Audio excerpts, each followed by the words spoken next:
Greetings ladies and gentlefish, and welcome to this review of the Tier 8 British heavy tank, the Caernarvon. Just a quick word on pronunciation. Caernarvon.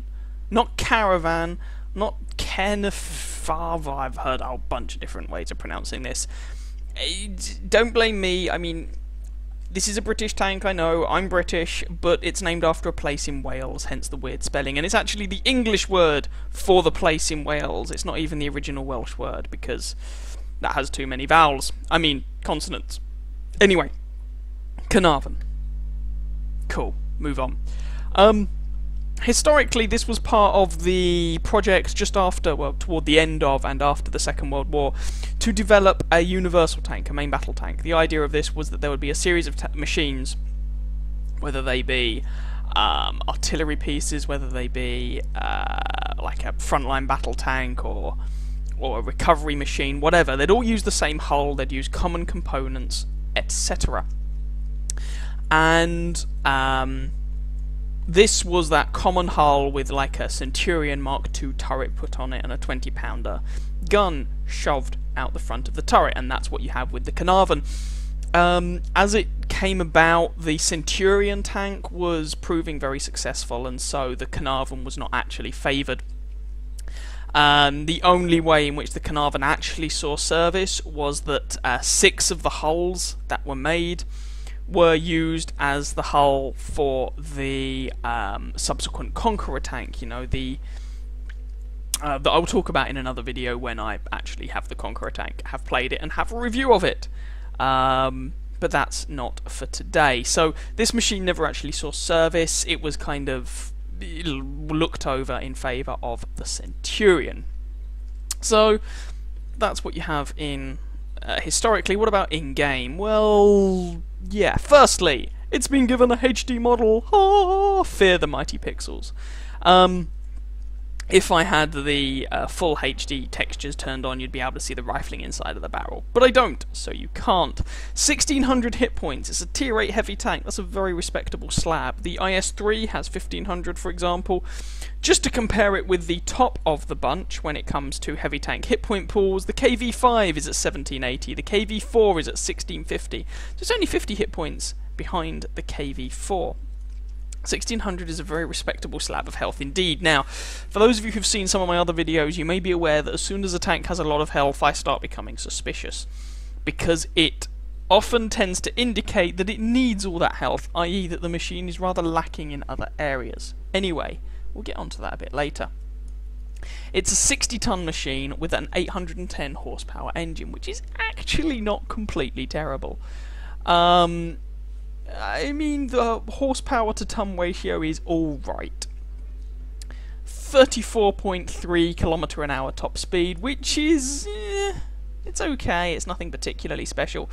Traverse speed of 24 degrees a second and a turret traverse speed of 36 degrees a second are, again, alright. We'll talk about the armour in more detail in a little bit, but basically all the armour on this tank is on the upper front plate and the turret front, mainly the gun mantle. The side armour can absorb some shots because you've got spaced armour and the tracks are fairly chunky, but you can't rely on it too much. We'll also talk more about the guns in a moment. 400 metre view range is very nice indeed. In fact, I think it's the joint highest of any of the tier 8 heavy tanks, along with the T-32, and a 750 metre signal range is very good, but no one's going to get excited about it. So what about the grind? Now the grind on this is a bit weird, because British heavy line. The Caernarvon is a departure from the rest of the British heavy tank line. So, if we go back to the medium 1 at tier 1, that's the British tier 1 machine. It's the only medium tank at tier 1, by the way. But don't make that think you have any armour. The first 2 machines, the medium 1 and medium 2, are terrible machines with good guns on them. The armour's abysmal, the mobility can be okay, but it's nothing to really write home about. The guns are alright. You move up to tier 3 with the medium 3, you get a bit more mobility, but your guns take a hit. You're still the size of a house and your armour still sucks. The Matilda is one of the highlights of this line, arguably the biggest highlight of this line. At tier 4, it is, I think you can make a very good case for saying it is overpowered, but nonetheless, it's a small target, The armour's amazing and the gun kicks buttock. The only problem with it is that it's quite slow. But this is essentially the best heavy tank at tier 4, despite the fact that it's a medium tank instead of a heavy tank, but whatever. Then you get to the Churchill Mark 1, and you start going on the Churchill tanks, if you will. The Churchill Mark 1 has good armour on paper, but there are a lot of holes in that armour. It's fairly slow, doesn't like going up hills particularly, and has a pretty good gun. The Churchill Mark 1's a fairly respectable tier 5 heavy tank. The Churchill Mark 7 at tier 6 is widely regarded to be one of the worst tanks tier for tier in the game. The armour, a lot of the armour holes of the Churchill Mark 1 have been plugged, which is good, but tier for tier it's basically the same gun, which is bad. I mean, it's the gun from the Comet, and that works on the Comet because the Comet gets 12 degrees of gun depression and good mobility. The Churchill Mark 7 gets bad mobility and abysmal gun depression, so it doesn't really work on the machine.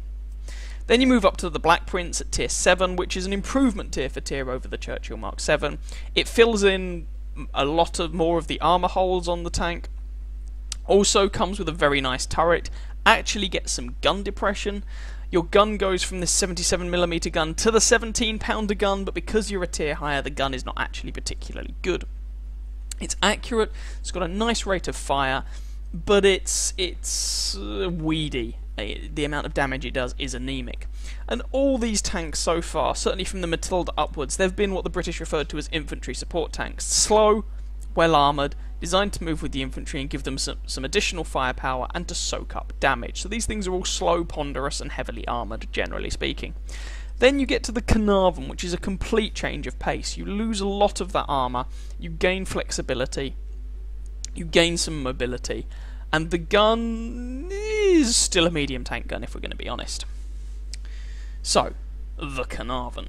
Well, when it's stock, this thing's going to be slightly annoying because you're still going to be lumbered with the 17-pounder gun that you were using on the Black Prince, and using this in tier 10 games is horrible. And yes, you will be using that in tier 10 games.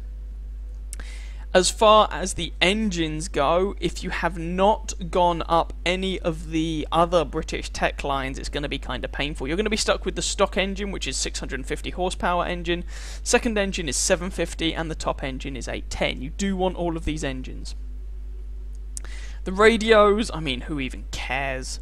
You'll have this from the Black Prince. What about the top radio? You might have to research the top radio. Oh no, was the signal range on the middle one 700? Fine, you don't really care about the radios. You want to prioritise, where possible, the turret and the gun. The turret, in terms of armour, is actually a downgrade from the stock turret on this tank, which is the turret from the Black Prince. But it gives you better gun depression and it allows you to use the 20-pounder guns. You want this 20-pounder gun as soon as possible, the 20-pounder A barrel. Once you have that, then you can get the engines and get the suspension whenever you need to, and radios and all that. Save the 20-pounder B barrel for the last thing you research on this tank, but you want the 20-pounder A barrel as quickly as possible. Now, the 20-pounder B barrel you don't have to research on this tank, but if you don't research it on this tank, you're a muppet. Why? Because then you're going to get to the Caernarvon, and you still have to research it on the Caernarvon, except the Caernarvon's tier 9, so you effectively lengthen your stock grind, sorry, Conqueror now. You lengthen your stock grind on the Conqueror because you are now at tier 9 rather than tier 8. So, while you might look at this gun and go, I don't have to unlock it and it's 45,000 experience, really, you do have to unlock it. Make sure you do. It also improves the tank.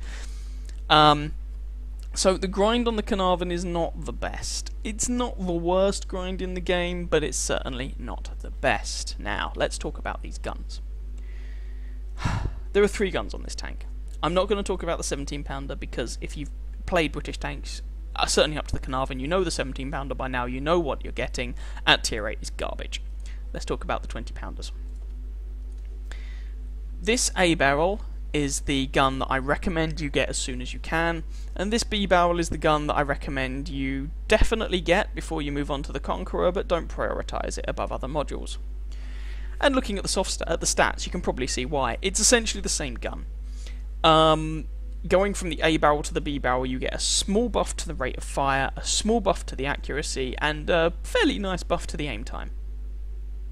Your penetration, your damage, that's all the same. And that's why I say don't be in a hurry to get the B barrel. So, when you do have the B barrel, what do you get? Well, it's an 83.4mm gun. It's a 20-pounder gun. This is the lowest caliber gun found on a tier 8 heavy tank. In fact, with the exception of the Black Prince, I think this would count as the lowest caliber gun if it were a tier 7 tank. And if you move down to tier 6, it's still one of the lower caliber guns. I mean, this is a small gun. It's a medium tank gun. 7.69 rate of fire is very good, but 230 alpha damage is weedy. This means that despite the fact that the rate of fire on this gun is very good, the DPM is not actually anything special. The DPM is comparable to that on the IS-3. And the IS-3 hits for 390. 226 penetration is good, but it's nothing spectacular for a tier 8 heavy tank. You know, that's about the same as the IS-3, the KV-4, the Tiger II, yada yada yada.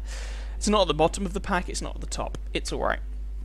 0.32 dispersion at 100 meters is, I think, the best on any of the tier 8 heavy tanks, and 1.9 second aim time is definitely the best. And that's where this gun shines. Accuracy and aim time. And they're the stats you need to abuse if you're going to do well with this tank and with this gun.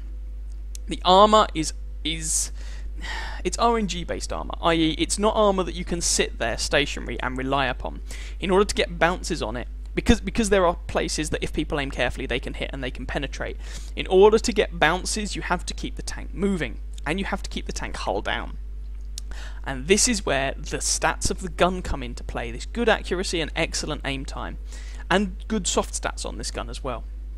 The playstyle of this tank is to basically pop up, take a shot, probably not fully aimed, or at least maybe you are fully aimed, but you don't give your opponent long enough to aim for your weak points, and then you pull back. And if you play it like that, you can bounce BL-10 guns, BL-10 shells.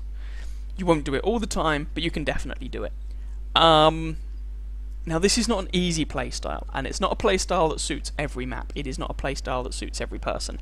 If you find yourself, for example, in a straight up fight against an IS-3, in order to kill them, once they have taken a shot, and you have taken a shot, you have to make sure you put in another shot before they come and try and hurt you. You basically have to put in 1.5 or 2 shots for every shot they fire in order to take them down, which can get a bit annoying, but that's the playstyle of this tank. It's a lot of work to use the Caernarvon. Anyway, crew skills, equipment, all that jazz. Consumables, well, yeah. Okay. This tank, like a lot of other British tanks, takes module damage quite quickly. It takes quite a lot of module damage. Fire extinguisher, I do recommend. It does sometimes catch fire. Small first aid kit, I would recommend. You do sometimes have problems with this. Small repair kit, it does have module damage problems. So you kind of need all these, or you might want large versions, the premium versions of these consumables. One of the problems with this tank is that it has good frontal turret armor, a good upper front plate, but the lower front plate is made of cheese and ammo racks. If people put shots into here, you will get ammo racked all the time, and that's going to feed into your consumables and going to feed into your crew skills. Commander, initially 6th sense. Every commander in the world wants 6th sense. Or take repairs, and if you're going to retrain for gold, when repairs hits 100%, retrain for 6th sense. Gunner, repairs followed by snapshot. Driver, repairs followed by smooth ride. Loader, safe stowage. If you look at my crew, I have a 3-skill crew on this tank. You'll notice I have 6th sense, Brothers in Arms repairs, Brothers in Arms snapshot repairs. I actually have preventative maintenance to try and stop the tank catching on fire so much. That's mainly actually for the tier 10 though, not for this. So don't worry too much about that. Preventative maintenance, Brothers in Arms repairs. I would probably recommend smooth ride to increase your accuracy on the move. Accuracy on the move is what you want. Loader, safe stowage, Brothers in Arms, repairs. Safe stowage is very important on this tank. It just is. Now, equipment. Yeah, there's some equipment that I think is obvious and some that you can probably argue the point on. So, I would say vertical stabilizer. Get better accuracy on the move. Now, I just used grinding equipment on this tank. I didn't buy any of this. I just used a toolbox, binos, and a camo net. But that's not the equipment I recommend. I would recommend vertical stabilizer, gun rammer to just get a better reload and get more DPM out of this tank, and coated optics because of that 400 meter view range. Boost it up as much as you can. You could make a case for vents to try and improve your reload and all that jazz, but it wouldn't be my recommendation. You could try and make a case for a wet ammo rack, but I always think mounting a wet ammo rack on a tank is so sad, because it's just like, you could have optics, or you could have something in that slot that actually does something, rather than just trying to prevent an ammo rack. Take safe storage on your loader and don't bother with the wet ammo rack, that's my opinion. Even though, because if you're playing this tank properly, if you will, i.e. hull down, you shouldn't be exposing your lower front plate too much, so you can minimise the amount of ammo rack damage you take. The other equipment, it's all pretty anemic, to be honest. That's my recommendation: vertical stabilizer, gun rammer, and optics, which is the same equipment I would recommend on most medium tanks that can take that equipment, of course. This thing really does play a bit like a medium tank. It has the armor to take shots, but you do end up in many situations kind of, well, playing it like a gun depression based medium tank. So that's crew skills, equipment, consumables, ammo loadout. You can see I've got 5 HE. They don't get used that much, mainly against things like waffles. 5 APCR. I can't remember the last time I fired that. Maybe I fired it at an E75 or something. You don't really use APCR much. 226mm of penetration is more than enough. It's perfectly sufficient. 260 basically with APCR is nice, but you don't need it. And I mean, the ammunition on this tank, if you load your basic 20-pounder rounds, are 680 credits. The HE rounds are very cheap, so if you can find a target that you can penetrate with HE, so basically waffles, then go for it, because they're cheap as chips. The armor-piercing ammunition is cheap enough. The APCR is 4,400 credits, and you're still only doing 230 damage a shot. You don't really want to be using more of this than you have to, and you don't really have to use much. I can't remember the last time I used it. So I would, you could probably ditch it altogether, but I have a few rounds just in case I think it's necessary. So yeah, that's ammunition, consumables, equipment, crew skills. I think that's everything we need to know. Let's go and have a quick look at things like module locations, because that will be important, and the armor scheme, and then I'll show you some gameplay. Okay, just going to quickly talk about the Caernarvon's module locations. Not going to spend long on this because there isn't really much out of the ordinary. There's not really much that's a surprise. Driver sits in the front of the hull. Hurrah! Bottom lower plate here is made of ammo racks. Shoot it here and you will ammo rack the Caernarvon, and the Caernarvon driver will be very sad. In the turret, you of course have the gunner, the commander, and the loader, so shots to the turret will knock out those crew members, and the rear of this tank is made of engines and fuel tanks. There isn't really anything else to say about it in terms of module locations. That's it. There's no surprises, there's nothing strange about it, that's just what there is, so let's move on to the armour scheme. Alright, so to talk about the armour on the Caernarvon recently got a HD model, so the armour profile has actually changed for this machine. So I'm not using Tank Inspector because for some reason my Tank Inspector hasn't updated to include the HD model of the Caernarvon. Don't really know why. Anyway, this is the Caernarvon. Now, the side and rear armour of this tank is utter garbage. I mean, it's 38mm. This is HE penetration bad. If you look at it from above, artillery's just going to absolutely wreck you, and that's sad, so I'm not really going to talk about that. So from the front, if you angle this tank a bit, you can get some nice-ish armour values if they're trying to shoot you through the tracks. But if you're relying on angling your tank in the Caernarvon, you're probably in a lot of trouble. If we're going to be honest, I mean, it's enough that you might be able to side scrape around a corner, but the positioning of the turret and whatnot does make it slightly awkward. I mean, if you side scrape around the corner like this, then this can all be at kind of an auto bounce angle, and you can get some fairly tasty values out of it, and you might be able to shoot people, but you are risking your lower plate. You can also come around a corner with the front of the tank heavily angled, and you can start getting some very nice armour values on the upper front plate. Lower plate's still going to be pretty bad. If you're looking at it straight on, the lower plate is like 100mm and made of ammo racks. I mean, just shoot it here all day long and you'll make the Caernarvon driver cry. So, the turret is where a lot of the HD model has changed things. It's basically made the gun mantlet smaller. The replays I'm going to show you are from before this thing got a HD model, so Basically, if you want to think how the armor's going to perform, just bear in mind the odd shot that I take toward the edge of my gun mantlet in the games I'm going to show you. Here may not have been the gun mantlet, it may have been the turret front, and it may have penetrated. Basically, that's what you need to bear in mind. So, around the sides of here you have this 150 odd frontal armour, and as you come toward the gun mantlet that flattens out.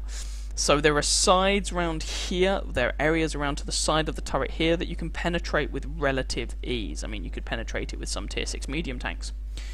Bottom of the turret here, just below the gun mantle, again you can get 150 odd millimeters, again just above. This green section here, this is 50 millimeters of armor sloped back at a decent angle, but you can still get penetrations there. The gun mantlet itself is very RNG. I mean, 309, 467, 500 and something there, 589, 224. The gun mantlet is very hit or miss. If you are using your gun depression, as you should be, then your opponents start being faced with this. Your upper front plate that was 130 millimeters thick, front on, whoop, suddenly jumps up to, depending on the exact angle, like 250.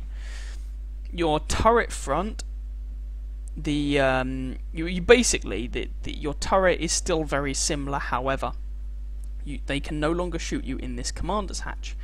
And this section that was relatively weak has now just been angled to all hell and become a lot more effective. So that's how you really want to use this tank. You want to use it hull down, increase the angle on your upper front plate, bring your turret back, and that's how you get bounces. As I said, you can get bounces from the side armour, but do be very careful about it. The side armour is only 51 millimeters thick and the rear armour is 38. Getting penetrated there is a real problem. So hopefully that's given you an idea of what the armour scheme on this tank is like. Let's go and jump into some gameplay. So as usual, the first game I'm going to show you is when we're top tier, and the second game we're going to be at the bottom of the feeding pool. Here we go, tier 8 game. We're here on Ruinberg. There are 6 on our team, 5 on the enemy. Tier 8 tanks on each side. And if you look at the sort of penetration values we're going to be up against, there's 2 IS-6s and a 112 on the enemy team, all with 175 pen. Let's go. There's a Borsig, which is like 250 depending on what gun he's using, IS-3, 225, Tiger 1, 200, and then the rest are kind of lower penetration guns, apart from the Stuart Emil, which is kind of up back at 250 odd. Now, Ruinberg, sorry. There's a variety of things I could do. It's slightly unusual, this matchmaking, in that there aren't many medium tanks, and so the field is kind of being a bit funky. You could use the gun depression and whatnot to go and try and fight on the field, and in fact in this in this particular game there's no artillery, which the Caernarvon despises. The Caernarvon hates artillery because its top armour is terrible. Side armour is bad and rear armour is not very good. But instead I've decided, this is more of an experiment than anything, I've decided to come into the town and try and use this position, which should get me kind of hull down. Now, I'm not using my gun depression, so it's not going to angle my armour in an optimal manner. But in terms of city fighting, that's about the best you're going to do with the Caernarvon, because it's not really a city fighter, it's really a ridgeline fighter. Kind of like the T-32 in that sense. So I'm initially trying to look out that window, but there's no one there, or there wasn't at the time. So I decide to kind of move around a little bit and get some shots on people. Now, some people will tell you the Caernarvon is more of a support tank than it is a frontline brawler, and yes, they're not wrong. I've no idea where that shot went. They're not wrong, but conversely, if you're top tier and you're in a heavy tank, you really don't want to be cowering at the back of the map. And there you can see 226 penetration. Managed to find, managed to go through the IS-6. Have another shot there. You really don't want to be cowering at the back of the map, because even if your armour is mediocre, it's better than the other people on your team. Your team is kind of relying on you to push the tempo of the game a little bit. Now, that doesn't mean that you have to get yourself in a close range brawl. I mean, you can see here, I am in the town, I'm moving back and forth, I'm trying to not give them easy shots on my armour.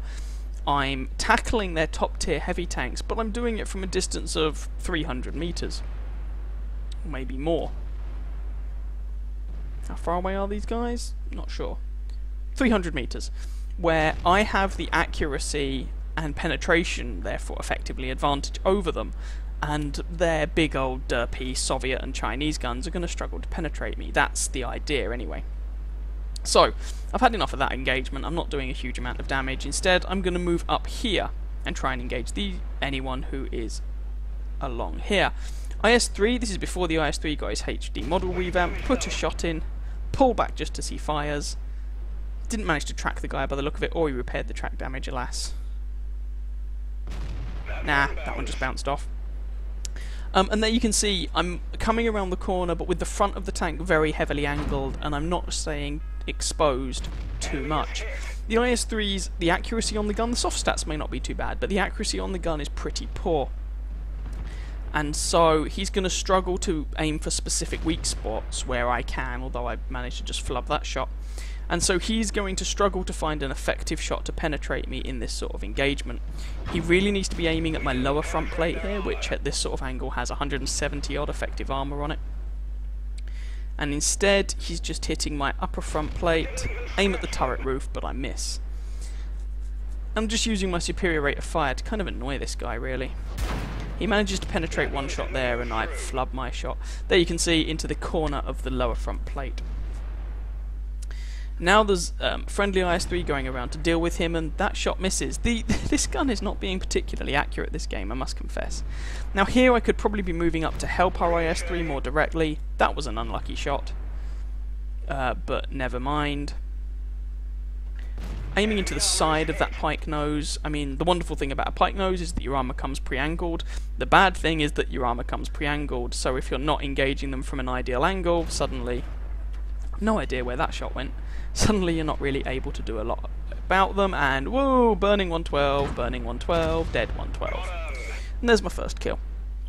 Scoreline is 10-7, so we do have the upper hand in this game, but 11-7.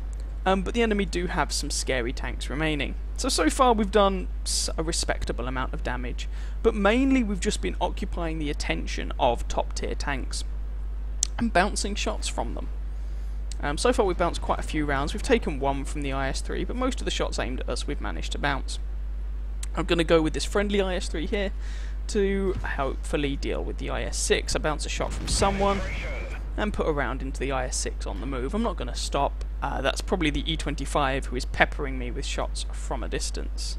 IS-6 goes for it, so together the three of us should be able to take this fellow out. Into his rear. There we go. Set him on fire. And ISU manages to pick up the kill, but we get a lot of damage on him. Just leaves the enemy E25. And we basically know where this guy is. He's over here somewhere. I have a 400 meter view range, so I should spot this guy without too much difficulty. There he is. Put one shot into him. It'll take one more shot from me to finish him off. Can we pick up the kill? Take the shot blind, but no joy. This guy's a one shot for anyone who breathes on him now. Let's just move this along a little bit. Oh, he's moved all the way over there, and our E25 takes him down. So we did actually do a respectable amount of damage in that game, as it turns out. Even though it didn't necessarily look like it. And we managed to bounce a good number of shots as well. So that was kind of doing the heavy tank thing when top tier. And you can do it. You just want to choose your engagements carefully, choose who you're engaging, and what your position is carefully. The Caernarvon has to take its opponents one at a time. It cannot do being surrounded. It does not have the all-round armour for it. You have to take your opponents one at a time, frontally, preferably when you're hull down in some way or another. Anyway, let's go and take a look at the results of this game. So that was worth the second class mastery, Unbreakable, Fire for Effect, and Bruiser medals. We came second on our team in terms of experience, just behind the friendly T-44. We racked up just over 2,500 damage, which was actually the highest damage count of anyone on our team, and in fact the highest damage count of anyone in the game. Only the one kill though. 23 shots fired, 16 hits, 10 penetrations. We took a lot of those shots. A lot of those shots were very thin, or they were on the move, or they were snapshots, and a lot of them didn't hit actually. There were a number of those shots that I expected to hit but didn't. So don't take that as indicative of the sort of accuracy of this gun. It is much better than that. We received 9 hits, of which 1 penetrated and 8 did not, for 2,355 damage blocked by armour, and that's really why I wanted to include this replay in this review, because it shows that despite what some people may try and tell you, the Caernarvon can block shots with its armour. It's perfectly capable of doing it. We damaged 5 enemy tanks, we destroyed 1, and we picked up a piddling amount of assistance damage. So let's move on to the second game, where we're going to be bottom tier. Okay, here we go with the second game. It's a tier 10 game, as I mentioned, but to be fair, there's only one tier 10 on each side, though quite a lot of tier 9s. And there's no like low tier light tanks or anything like that. Again, it's another game with no artillery. The Caernarvon really doesn't like artillery. So the matchmaking could technically be worse, you know. But it could definitely also be better. We are defending Sand River here. Now, of course, remember this is a patch 9.7 replay. This is not... so this is before they made the changes to the Sand River map. And again, this game is going to be very much about doing the heavy tank thing. So I'm just going to speed it along initially. We're going over to this right-hand flank. I'm just checking to see what sort of support we have. And we do have some support, but it's basically all tier 8s. So this flank is going to be held by an assortment of tier 8 tanks. And using this location, I can just go nicely hull down. There's a T-32 next to me who's found a location to go hull down on as well. I'm just going to speed this along a little bit, because if memory serves, the beginning of this replay is kinda slow. So I'm just waiting to see if anyone's going to turn up, and there we go. First contact, we have a Tiger 2 over on this flank. Another tier 8 tank. Okay, we can hopefully do something about this. And we managed to pick out a weak point on his turret. Now the Tiger 2's turret front is 180mm thick. Ah, that one bounces. This gun gets 226 average penetration, so you can just punch through the front of a Tiger 2's turret with a lot of the guns on tier 8 heavy tanks, which is one of the reasons I don't really like the Tiger 2.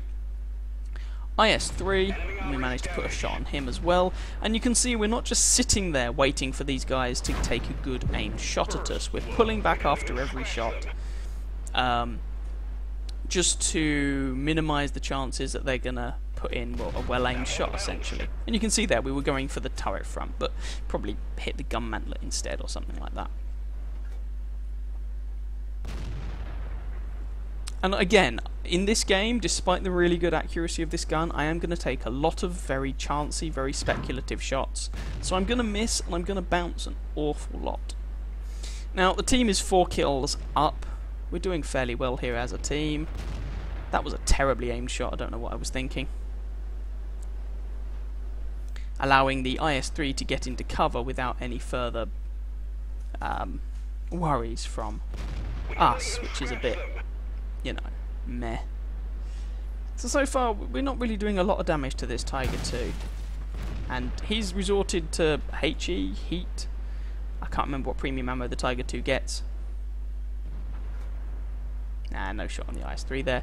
Oh, there's now an M103 over here as well. There we go. I think someone managed to track him. Possibly me, I'm not sure. Or is he just sitting there? Oh, well, he bounced on me, I bounced on him. He's got 250 average penetration. Haha, sucks to be him. Bounce the IS-3, and we put a round into him. So now it's 3 or 4 tier 8s. Ooh, we take some damage at last, versus a pair of tier 8s and a tier 9. That we can see. No, it's a quartet of tier 8s on our team, sorry. And we are at the front, tanking. Oh, failed to hit the commander's hatch on the M103 there. IS-3's popped out again. Is he going to run away? Yeah, IS-3's run away. Nope, IS-3 wants more. Okay, we'll take some more of his health. And you can see we're getting a good number of bounces here, despite the fact that most of the people who are shooting at us are going to be, well, people shooting at us are going to be at least tier 8. M103 decides he likes his chances. I'll take 3 damage. Oh, T-34 in the background. Although he's a tier 8, you know, he has like 240 penetration there. And where are all these shots going? Well, most of them. See? Gun mantlet. We're just taking them to the turret front like a boss. You can see the 1 penetration we've taken so far landed on the turret front outside of the gun mantle. There's another one. Where did that go? Similar deal.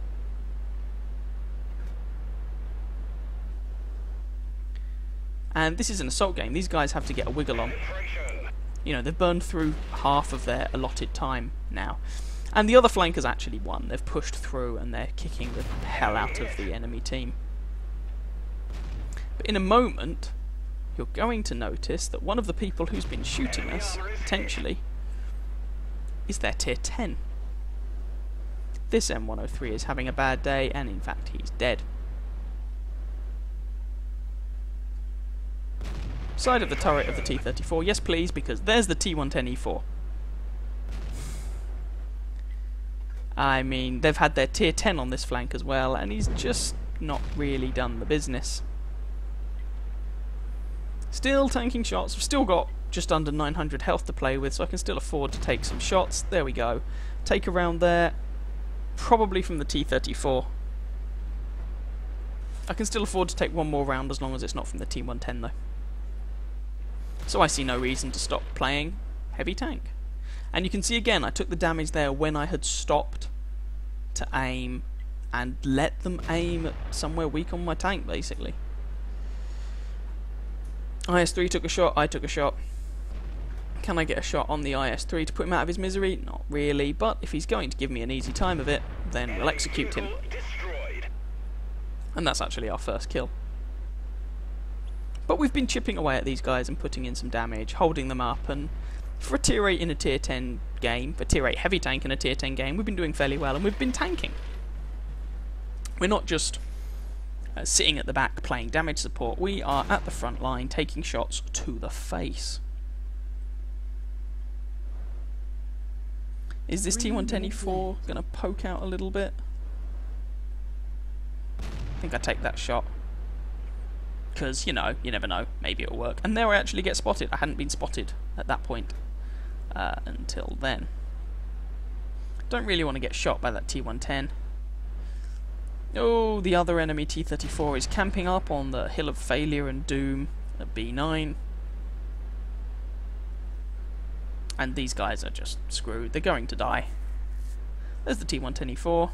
Oh, he's looking this way. Well, we don't manage to put a shot in. AMX 5120 nails the T-34. This hasn't been particularly exciting gameplay, but it's been solid, and it's been the sort of thing that you can expect to get from the Caernarvon. Its armour is a lot bouncier than people will give it credit for. They'll underestimate this tank, and you can chew them up as a result.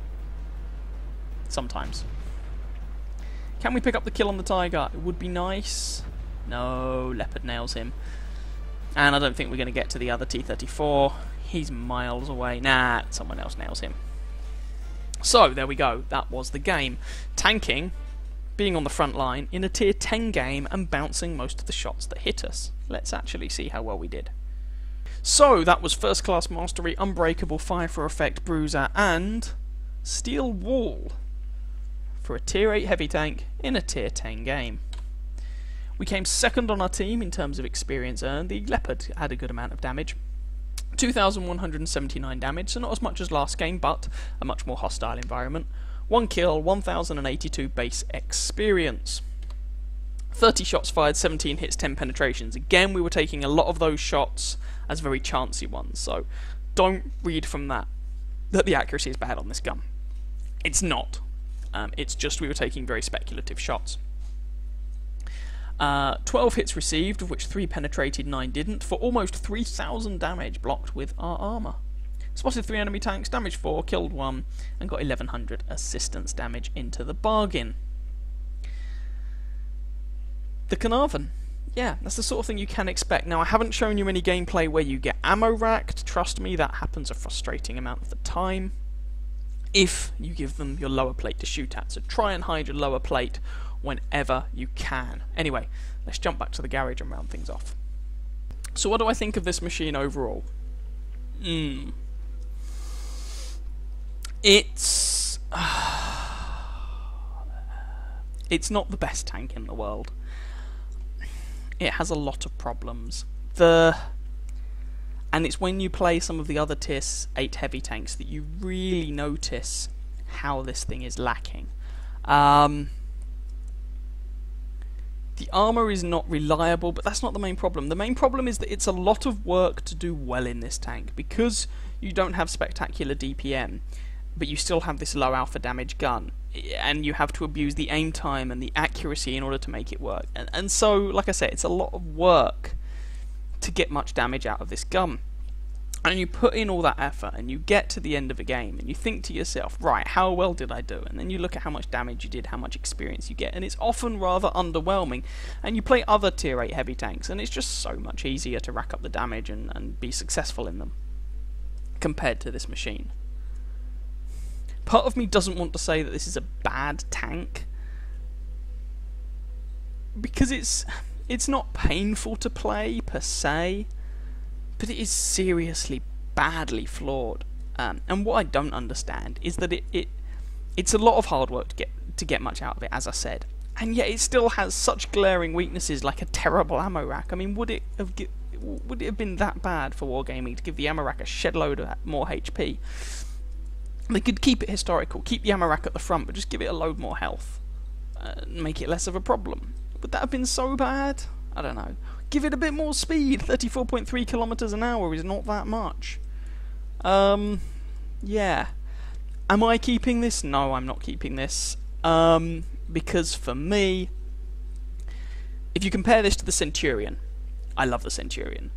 In the Caernarvon, you get better upper front plate, a slightly better gun.